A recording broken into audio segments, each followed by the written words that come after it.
പ്രേക്ഷക ഹൃദയങ്ങൾ കീഴടക്കി കാത്തുകാത്തൊരു കല്യാണം. മനോജ് ചെറുകര നിർമ്മാണവും ജെയിൻ ക്രിസ്റ്റഫർ സംവിധാനവും ചെയ്ത കാത്തുകാത്തൊരു കല്യാണം എന്ന സിനിമയ്ക്ക് മികച്ച പ്രതികരണമാണ് ലഭിക്കുന്നത്.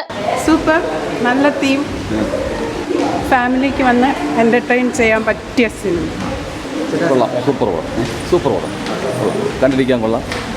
നല്ല സോങ്, നല്ല പടമായിരുന്നു.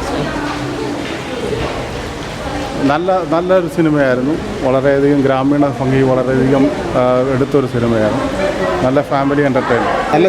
നല്ല സിനിമയാണ്. ഫാമിലി സിനിമ കണ്ടുകൊണ്ടിരിക്കാറുണ്ട്. വ്യത്യസ്തമായ ഒരു സിനിമയായിരുന്നു, കുഴപ്പമില്ലായിരുന്നു, കൊള്ളായിരുന്നു. ഡിസംബർ 15-ന് റിലീസ് ചെയ്ത ചിത്രം എല്ലാ സ്ഥലങ്ങളിലും ജനഹൃദയങ്ങൾ ഏറ്റെടുത്ത് മുന്നേറുകയാണ്. അത്യുജ്വലമായ പ്രകടനമാണ് പ്രമോദ് വെളിയനാട് ഈ സിനിമയിൽ കാഴ്ചവെച്ചിരിക്കുന്നത്. അന്യം നിന്ന് പോയിക്കൊണ്ടിരിക്കുന്ന ഗ്രാമഭംഗി അതിഗംഭീരമായി ചിത്രീകരിക്കാൻ ഈ സിനിമയ്ക്ക് കഴിഞ്ഞു. ഗ്രാമീണതയുടെ നൈർമല്യത ഒട്ടും ചോരാതെ നിർമ്മിച്ച ചിത്രത്തിൽ ഗ്രാമത്തിൻ്റെതായ അന്ധവിശ്വാസങ്ങളും ശാപങ്ങളും എടുത്തു പറയുന്നുണ്ട്. നല്ല സിനിമയായിരുന്നു. നന്നായിരുന്നു, നല്ല കഥയുള്ള സിനിമയായിരുന്നു.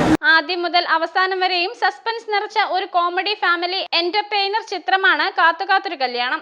ടോണി സിജിമോനും ക്രിസ്റ്റി ബെന്നറ്റും നായികന്മാരായി എത്തുന്ന ചിത്രത്തിന്റെ അപ്രതീക്ഷിത ക്ലൈമാക്സ് ആണ് ചിത്രത്തിന്റെ ഏറ്റവും വലിയ ഹൈലൈറ്റ്. മേഘദൂത് ന്യൂസ്, കോട്ടയം.